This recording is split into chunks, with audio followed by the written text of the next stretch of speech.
L'any 1898 y es recordado y estudiado como momentu de desastre y decadencia. Pero tanto en España caía el imperio residual Asturias y hacía una de las mujeres más impresionantes que parió el país. Pero como toda mujer impresionante y empoderada, la historia fue escaecía. Ella es Regina García López, la asturianita, natural del Concellú de Valdés. Regina perdió los brazos a la edad de 8 años. Desde entonces el su objetivo fue claro, llegar a valese por sí misma. La su sorpresa llegó cuando aquello que ya hacía por costumbre y era algo curioso y entretenido para otras personas. Convirtióse en un artista y pasó parte de la su vida rulando por los escenarios de Europa y América. Dio hoy el pie, que no en la mano, a personalidades históricas como lo fue el presidente estadounidense Roosevelt o la infanta Isabel de Borbón. Entrada la Guerra Civil, fue víctima de un conflicto de intereses entre ambos bandos y finó la su vida nun psiquiátrico. Finó la su vida hasta que Pilar Sánchez Vicente, conocida de este programa de cuando falamos de octubre del 34, junto a Rodrigo Cuevas, hicieron una labor de investigación que mudó al artista de la tumba a les fuelles de una novela histórica titulada Col sonomatu, La Asturianita. Hoy 8 de marzo falamos con la autora de esta novela sobre una de las figuras más importantes y más escaecíes de la historia de Asturias. Estás sintiendo a Fuego Celta.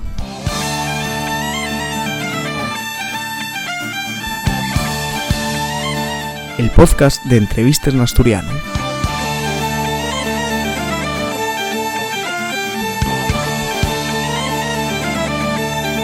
Con Martín Peña.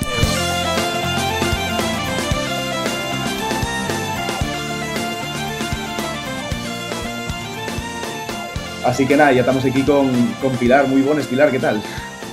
Hola, ¿qué tal? Muy bien, muchas gracias. Feliz 8 de marzo y encantada de recuperar para esta fecha la figura de una de las nuestras grandes, como dices.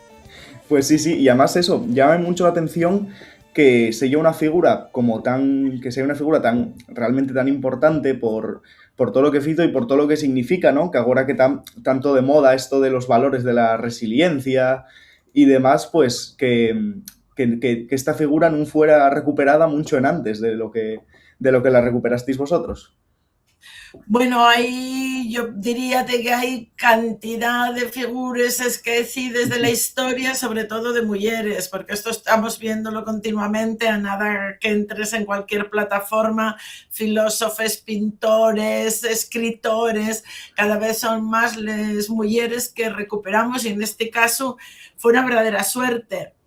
El origen de todo y el quid pro quo, Rodrigo Cuevas descubrió la figura de Rambal en una novela mía, Mujeres Errantes. A partir de ahí vino la canción Rambalín, el premio Amas, toda la historia. Y entonces, cuando él descubrió la asturianita, me lo dijo, oye, Pilar, ¿tú conoces a esta mujer? Y yo tengo que confesar que tampoco la conocía.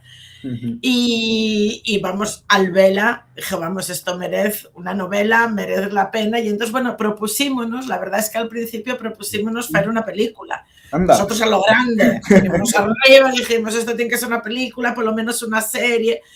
Rodri habló con gente de Filmin, de Netflix, pero claro, y un proyecto enorme, sobre todo porque la protagonista no tiene brazos. De todos modos, vaya por delante, que el 23 de mayo en el Teatro Segovia Llanos estrenase la obra de teatro basada en la novela que lleva la compañía Luz de Gas. Yo todavía no vi nada, estoy muy nerviosa, no vi nada, pero yo estoy segura que va a ser un éxito y que van a hacer una adaptación magnífica, o sea que esperemos que algún día llegue lo del cine, porque la historia bien lo merece.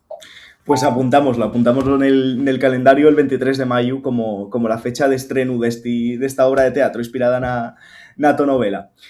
Ya entrando un poco más en la historia de Regina, ¿cómo era ella de guaja? Porque al final un fecho que te marca tanto, ¿no? Como perder los dos brazos, que parece que se acaba el mundo, ¿no? Y encima con 8 años, ¿cómo fue para ella, por lo que se sabe, vamos? Sí. No, tenemos la suerte, cuando iniciamos el proceso de investigación y documentación, pues pusimos en contacto con la familia, que tiene un montón de familiares, pusimos en contacto con la familia que más tenía de ella, los más directos, digamos, el bisnieto, y fuimos a la casa de ella, la casa de Valtravieso donde nació, que todavía vive allí un bisnieto. Y bueno, la verdad es que íbamos convencidos de que íbamos a encontrar en aquel trastero, porque estaban los baúles que ella había llevado por el mundo, los mundos que se llamaban entonces, ¿no? Pero claro, no había nada de todo lo que esperábamos encontrar, el botellófono, la escopeta que sale en la portada, la máquina de escribir, todo eso. No encontramos absolutamente nada, pero lo que sí encontramos fue un montón de cartas, de contratos, de folletos, que fue lo que en realidad nos permitió, a mí me permitió luego construir la novela con verosimilitud, porque de hecho la novela hay 2 Regines, luego esto sí que ya entramos en ello porque son 2 Regines y un mundo, pero donde son los diarios, digamos, de Regina, las memorias de Regina García López, ahí yo lo que procuré es respetar las palabras de ella y lo que ella decía en cada momento. Entonces la infancia, pregúntesme la infancia, y la infancia de una guaja en un pueblo de Valdés, un pueblo que no tiene ni carretera, que no tiene escuela, que no tiene nada, que se desplacen por los caleyes hasta el colegio más próximo, y ella siempre quiso ser maestra. Ella era una guaja muy lista y muy curiosa, y quizá esta curiosidad fue la que desgraciadamente provocó el accidente, ¿no? Porque ella era, Regina ya la maestra decía que era una niña muy lista, que merecía la pena fue la maestra, pero los padres ya decían que no, que lo que se necesitaba era tener manos para la huerta y que maestra que nada, que nada, que nada. Y el día del 8 cumpleaños, el padre había comprado, vamos, había hipotecado todo para tener una serrería allí para Navia. Y el día del cumpleaños lleváronla. Y llegaba justo una máquina enorme de Bilbao, entonces salieron todos a mirar y Regina, la nuestra Regi, entró cuando no había nadie a ver cómo era aquella enorme máquina que iban a quitar, que se utilizaba, metías un tronco por un lado y salía desbastado y hecho trozos por otro, ¿no? Una máquina impresionante. Y la guaja apoyó los brazos. Y en esto entró un operario que no la vio, puso la máquina en funcionamiento y racatapum. Llevo ahí los 2. Claro, la novela yo recojo las palabras de ella, porque si no, ¿cómo se te ocurre, por ejemplo, cuando ella dice que después de estar tirando una cama, abre los huellos y de repente ve el sobrazo dándose al tuco sobre el serrín que lo lleva un perro? ¡Ah, meca! Claro, tela, esos detalles son de ella que lo cuenta, porque tú, si no, como escritora, semejante detalle, igual te parece hasta un poco heavy para ponerlo, ¿no? Sí. Entonces, claro, ella a partir de ese momento se convierte en una inútil total para el pueblo y a la manquina, se ríen de ella, imagínate, bueno, y sobre todo, el continuo run run, ¿no? Que desgracia para la familia, una niña sin brazos, una boca que mantener y no puede hacer nada para ayudar, run run run run run run. El destino que queda y estar en el asilo de Luarca con les vielles ya desahuciada, y ella tiene 14 años. Y ahí es donde se produce uno de los principales hitos, el primero de los grandes hitos de Regina. Quiere suicidarse. Dice que ella ya no esa vida no lleva a ella, de aquella evidentemente ni seguridad social, ni apoyo de ningún tipo. Además, que estamos hablando también de una Asturias, bueno, y de un contexto histórico en el que ella era... España era puramente campesina, prácticamente, ¿no? Claro. Entonces, claro, si no podías trabajar la tierra, pues quedabas ya... Claro, en un pueblo, eso convertíate en una familia numerosa.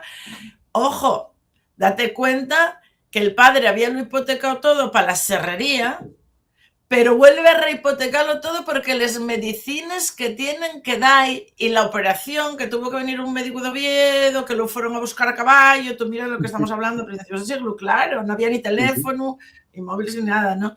Entonces hipotecase totalmente, de hecho el padre acaba emigrando a Argentina para pagar las medicinas.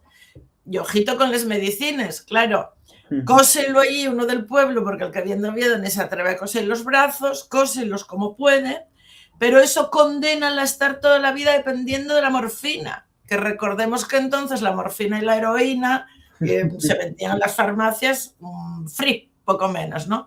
No tenía nadie la noción de lo que podía significar a la larga. Ella sí lo tuvo muy claro, lo que significó a la larga, ¿no?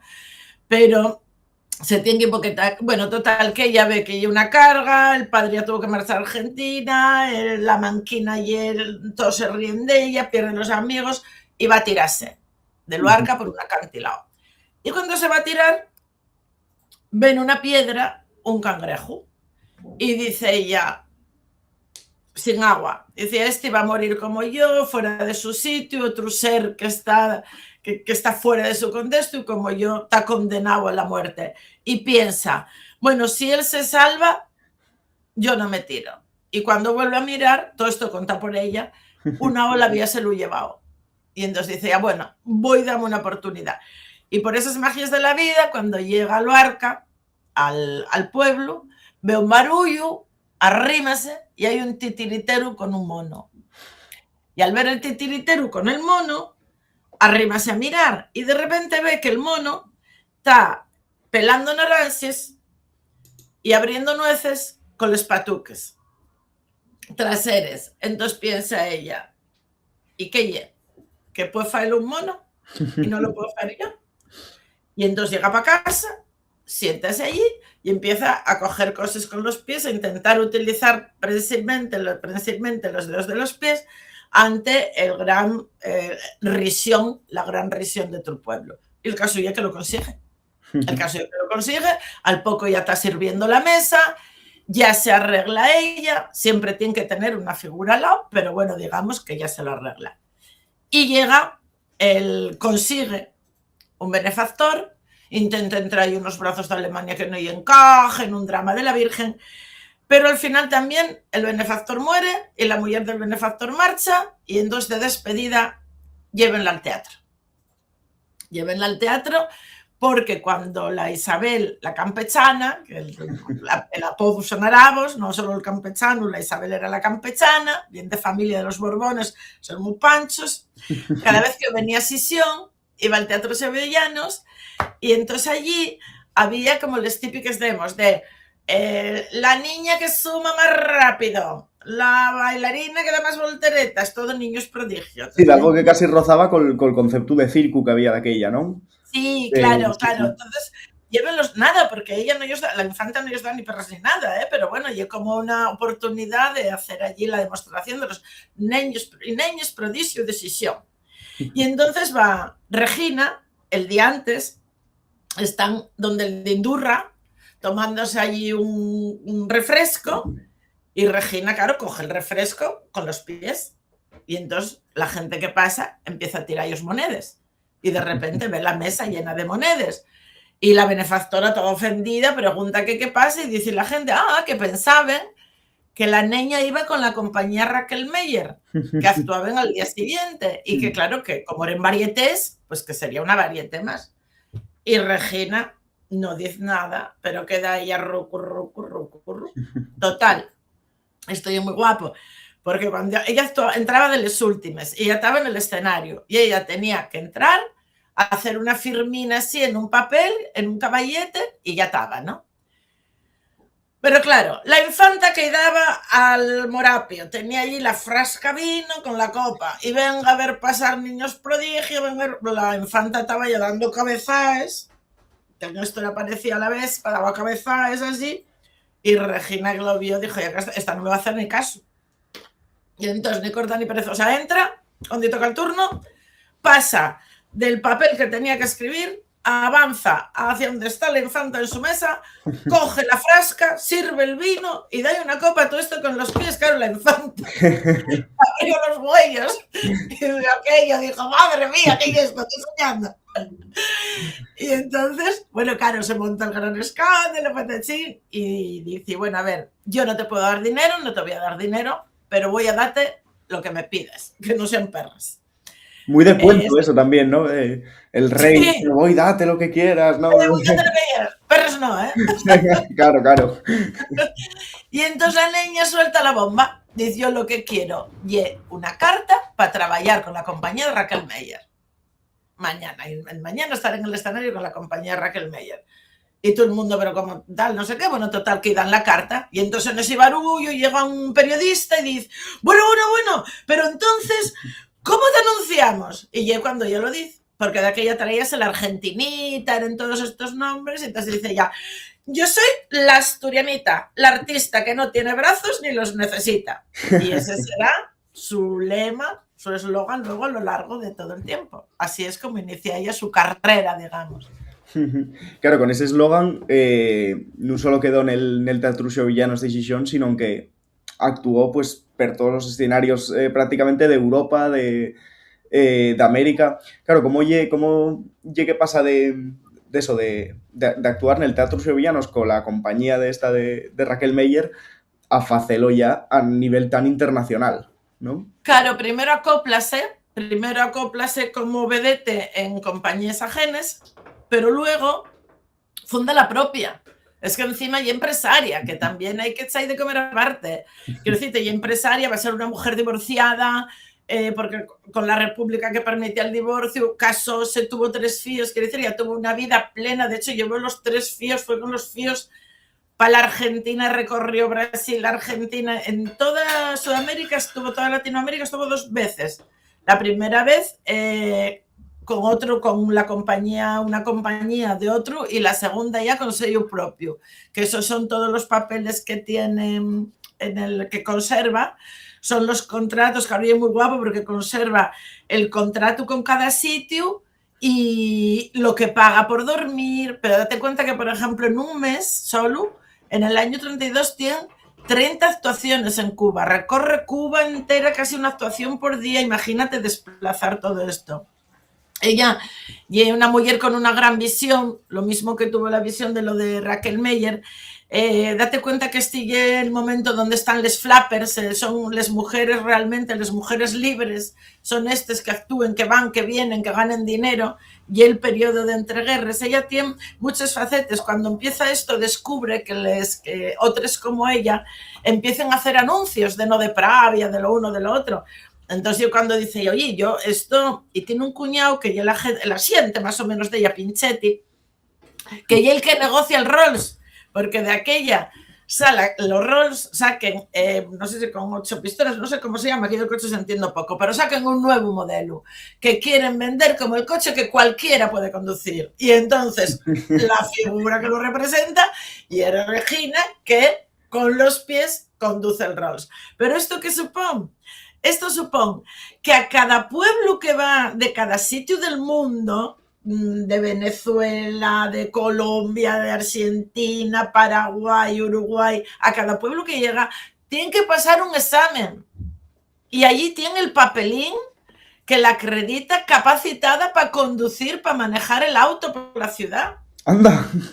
Claro. Entonces, o sea, tenía carnet, realmente, y era incluso legal, ¿no? Que ella conduciera. Claro, no tenía ni carnet, bueno, y una de aquellas no sé si había ni carnés ni nada, claro, principios de siglo, y menos por ahí, ¿no?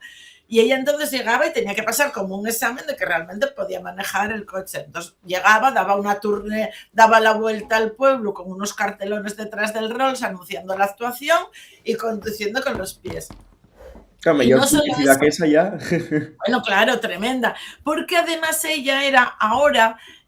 llamaríamos la coach. De hecho, hay una mujer, Adriana, en Facebook, la localicé, que llena estadios, que llena una mujer sin brazos, que lo hace todo con los pies y que se sube a los escenarios para demostrar que nada es imposible. Y esto era lo que Regina hacía, porque ella nunca quiso ir a un circo. Ofrecieron muchas veces ir a un circo, pero ella no quería ir a circos. Y luego estamos en un periodo de entreguerras, donde hay muchísimos tullidos, mutilados, y ella, a donde quiera que va, se reúne con las asociaciones de mutilados, con esas asociaciones, se reúne con ellos, lo mismo, para demostrar que ella, que si ella puede. De hecho tiene muchas fotos donde se ven todos los muletes así puestos delante, ella en medio y toda rodeada de los mutilados de guerra. Y una figura tremenda. Sí, y que además eso, yo lo que falábamos alentamos, ¿no? Que y un poco incomprensible que esta figura non fuera, digamos, vox populi hasta fai pues, poco más de un año, cuando lle que representa muchos de los valores que podemos decir que están ahora y que se ven sobre la mesa, ¿no? Pues esta resiliencia, este ayuda, al final, todo eso salud mental nun momento en el que nun se falaba y parecía que nun existía la salud mental, ¿no? Porque, claro, falase mucho de después de la Segunda Guerra Mundial, pero después de la Primera, pues también había muchísima gente traumada, mutilada, que non recibía la atención mental que necesitaba. Ninguna, ni mental ni física, Sí, ni sí. mental ni física. Y luego tiene más, porque ella, su obsesión fue ser siempre maestra, siempre. Entonces, en los periodos en que no andaba, pues de gira, por ahí, daba clases a los guajes y a las niñas del pueblo.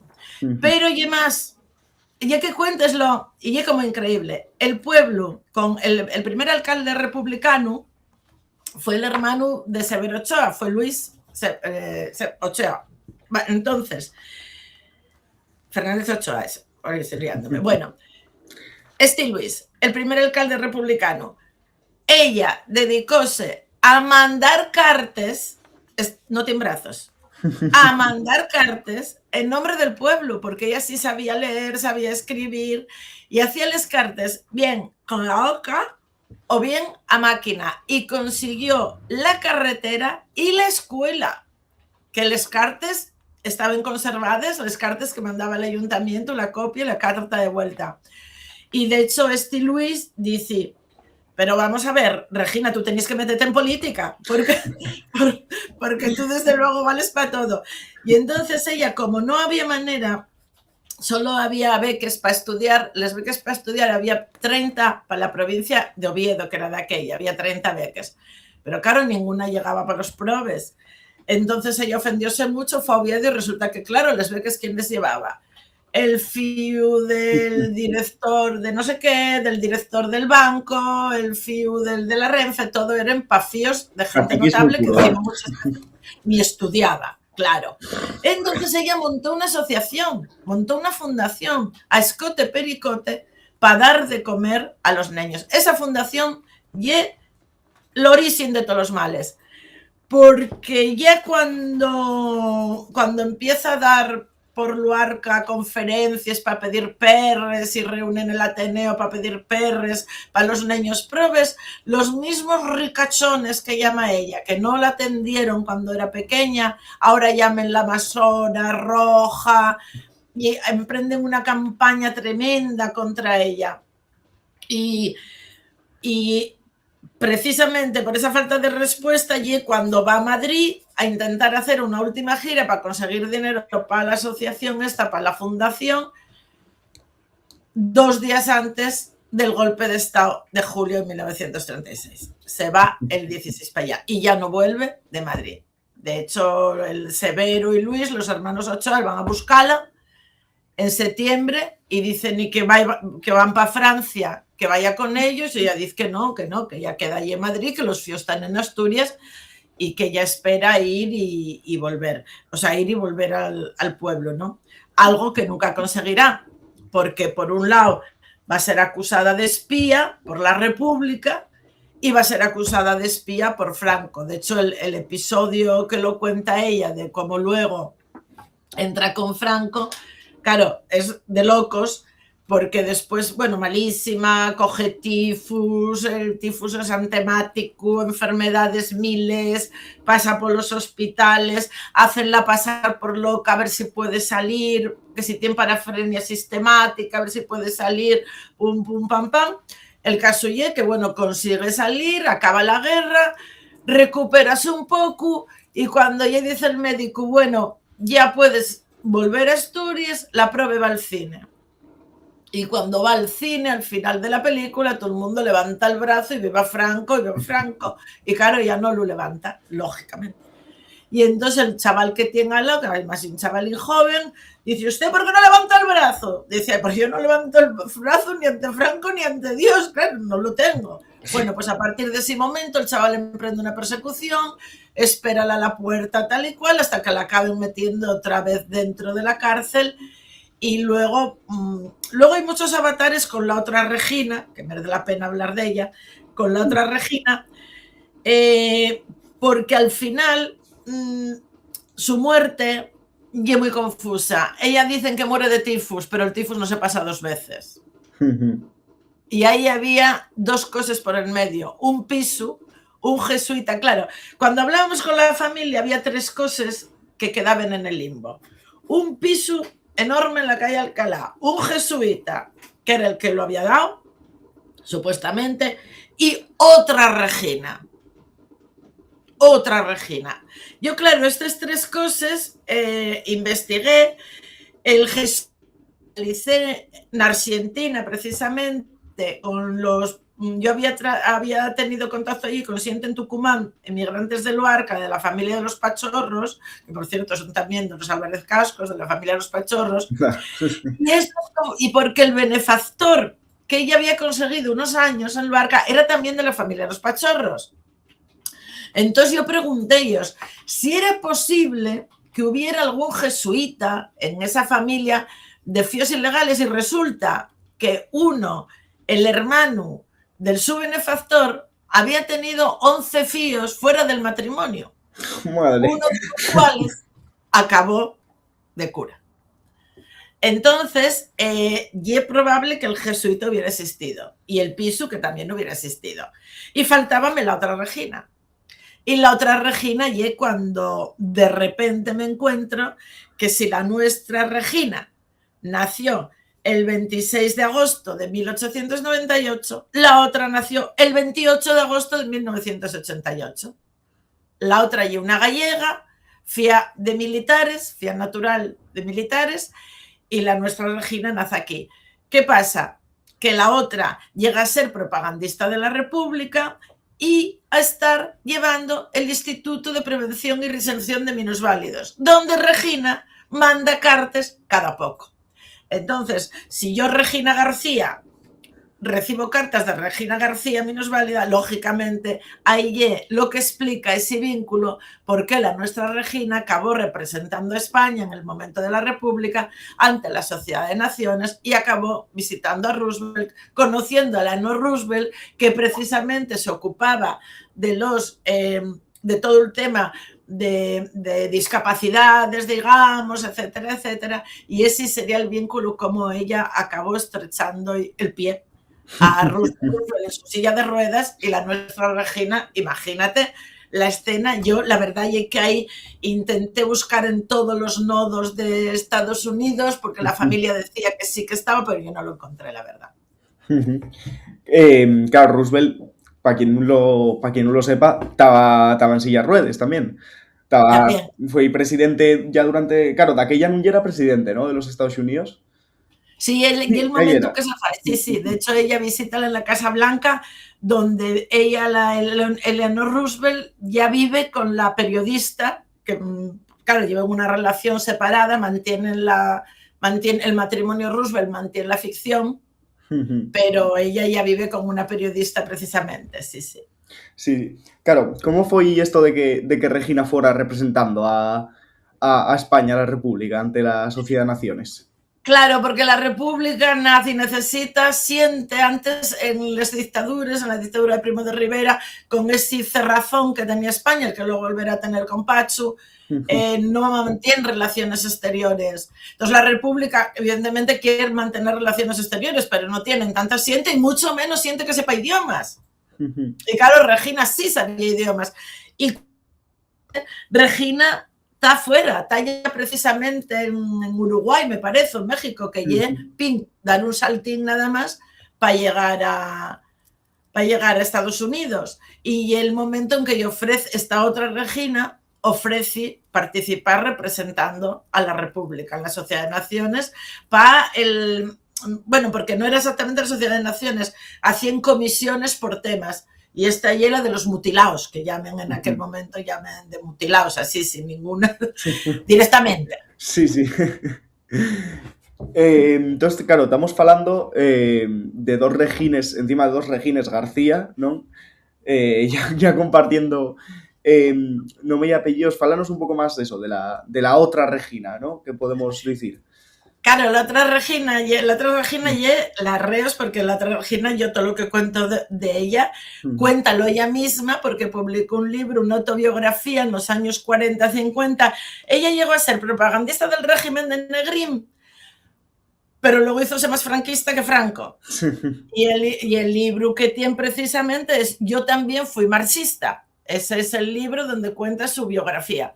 Entonces ella nace de una familia de militares, pero ella una fia bastarda, con lo cual su familia la trata como una bayeta. Simplificando, ella como su familia, que además su familia es golpista, o sea, su familia va a participar en el golpe de Franco, pero ella, la familia y amiga de Millán Astray, etcétera, etcétera. Entonces ella, yo creo que un poco en la adolescencia, como contraposición a todo esto, y pues lleváis la contraria a la familia fundamentalmente, y cuando se hace socialista. Pero lo mismo, en ese momento los obreros tampoco tienen mucho conocimiento para poder andar hablando, haciendo escritos, etcétera, etcétera. Y ella sí tiene una buena formación. Entonces rápidamente la ponen a dar mítines, la ponen a llevar a hacer la propaganda de la República y se dedica, ella métese en el PSOE también a Madrina lo Mayor, y ella empieza a participar en todo tipo de comisiones porque, claro, mujer que hay pocas, mujer que sabe hablar, mujer que sabe escribir, entonces adquiere un papel muy preponderante dentro de la República. Pero cuando Madrid está tomado, ella tiene un doble juego, porque por un lado y la propagandista, o sea, la que todas las noches se queda hasta última hora y ve dónde está el frente de Madrid, si avanza o retrocede, para mandarles órdenes, y cuando cierra se lleva los mismos papeles que envíen al frente republicano, los lleva a su casa, donde tiene metido el hermano y los de la Falange. Claro. ¿Cómo debían ser las escenas en esa familia ya?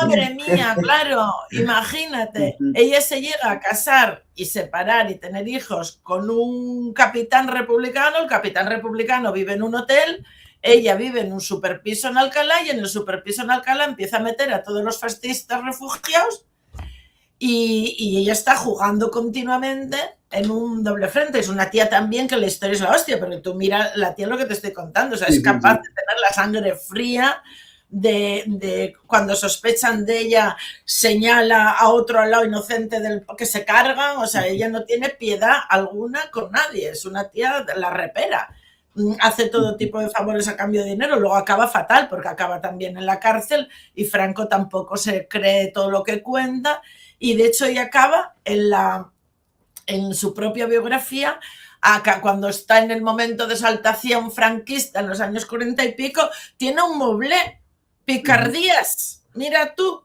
acaba y entonces, claro, yo me volví loca sobre todo en la novela para diferenciar las dos. Claro. Y al final, porque claro, y al final encontré dos vías, que es cuando habla Regina, aparte, dos vías claras. La nuestra, Regina García López es Regi, en toda la novela va a ser Regi, y la otra va a ser Gina. Entonces en ningún momento las vas a confundir, lo cual para la lectura siempre está muy bien. Y luego, la nuestra, como tengo tanta información de ella que vertía ella, la nuestra habla siempre en primera persona, son las memorias de Regina García López, y utilizo su propio lenguaje, sus diarios, sus cartas, su todo, y la otra está en tercera persona. Entonces, bueno, al final, y la novela tiene fotografías, ¿no? Yo creo que quedó muy guapo, quedó muy completo, y quedó una visión, quedó en realidad un retablo de la primera mitad del siglo pasado tremendo, porque claro, en la guerra cuenta cómo ya en Madrid comen poco menos, ya no hay ni perros porque se los comen, de noche sale tirando un carro a ver de los restos para coger madera, para calentarse, claro, ya cuenta todos los detalles de su vida. Y de su muerte, pues tremenda, porque claro, ahí ya interfiere mucho, los jesuitas ese piso no quieren que se quede con ella, y ella el piso lo ve como una salvación para los hijos, los jesuitas maniobran, y ella al final, los hijos la van a buscar, no la pueden traer. Tú fíjate qué terrible final, ni siquiera tiene una tumba en su pueblo, está metida al mogollón en el monumento de 1898, los caídos de Filipinas tiraron allí sus restos, Sí, Calla, ahí. sí, sí, sí. Ni siquiera hay, su familia no tenía dinero para traerla, tuvo que vender un Seattle para ir a buscarla, pero ya no tenía dinero para ir a traerla. Y luego eso, que la dan como muerta de tifus cuando ella no puedes tener tifus 2 veces. O sea, ahí hubo algo raro en su muerte. Seguramente la familia siempre dijo que era provocada precisamente, bueno, pues por el tema este del piso. Como ves, es una historia. Sí, sí, sí, vamos. Vamos a ver, si esto me lo invento y no se lo cree nadie. Para hacer un Xuego de Tronos, vamos, mínimo. Sí, sí, tremendo. Claro, porque ella en el momento que muere está ingresada en este Ella psiquiátrico. no se sabe dónde está. La familia la busca como una loca porque no sabe dónde está, desaparece de la cárcel. Cuando van a verla a la cárcel, van un día, está y al día siguiente ya desapareció. La buscan como locos por todos los hospitales. Nadie da razón de ella. Nadie da razón de ella. Es que ten en cuenta que estuvo en la cárcel con los 13 roses. Claro, Coincide, sí, sí. les vendes con los 13 roses. Y coincide con una monja que era muy mala, que aquí todo el mundo que escribe sobre esa época y sobre la cárcel de Les Ventes habla de las Serafines, una monja alemana de ojos azules más mala que los más malos. Llegó un momento con Franco, porque la cárcel de Les Ventes tiene 2 momentos diferentes. Cuando ella llega a la cárcel de Les Ventes, la República acaba de hacer una apuesta por una cárcel moderna, luminosa, con solamente 2 presas por celda, bueno, la hace Victoria Kent, una cárcel modélica. Y claro, cuando vuelve a entrar con Franco, en vez de 2 hay 12, y todo esto date cuenta, o daros cuenta que ella sigue, adicta a la morfina para los dolores, y luego ve desde el tercer hijo, tiene una menorrea que es sangrar, casi unos sangrados de casi el mes entero, que de aquello no hay compras ni tampones, paños, pero es que no tiene brazos, a ver con qué te los pones, suma, y encima los piojos. Ella lo habla, comida por los piojos, y no tiene ni dinero para azotar. O sea, que esos años de cárcel, con la menorrea, los dolores, la morfina, el horror, los piojos, la pobre insiste que no tiene ni dinero para azotar, por Dios, que le manden algo, en casa no le pueden mandar nada, se funden todo el dinero que había llevado. Bueno, es realmente, y todo esto sigue mandándoles deberes a los hijos, y que los deberes ahí están conservados, les pone muestras, les pone sumas, porque considera que la maestra que le pusieron un maestro, considera que es un maestro franquista que solo los enseña a rezar y que así van a ir para burros y no van a aprender nada, y desde la cárcel en estas condiciones les manda periódicamente a los hijos los ejercicios para que los preparen. Claro, y estamos hablando también de una cárcel donde, además de todo lo que contaste, también podía entrar el factor de que al final ya era diferente, o sea, está ahí viendo en sin brazos, y pues lo mismo que decías tú de los piollos, a ver cómo te rasques la cabeza, por ejemplo, ¿no? Cosas claro. Así. Además, claro, suma ahí ser un poco también incluso la risión de toda la cárcel. Claro, que sabemos que la gente puede ser muy cruel, ¿eh? Sí, sí. La gente puede ser muy cruel, y ella era la diferente. Ser diferente, sabes que siempre puede ser todo motivo de risión, motivo de acoso, motivo de todo. O sea, que hay una vida tremenda. Para final prestaríame hacer un poco como una enumeración final, ¿no?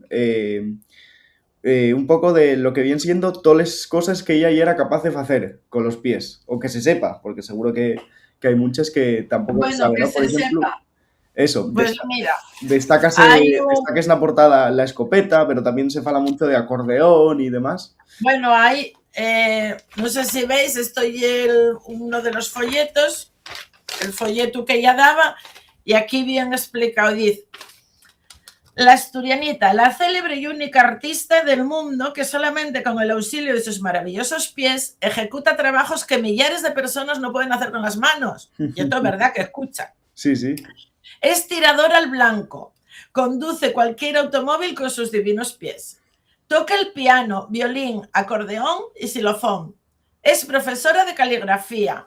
Dibuja y pinta al óleo. Poetisa y escritora de valía, porque también hace poemas, cuidadín. Excelente mecanógrafa, taca, taca, taca, taca con los pies. Monta a caballo como el mejor jinete.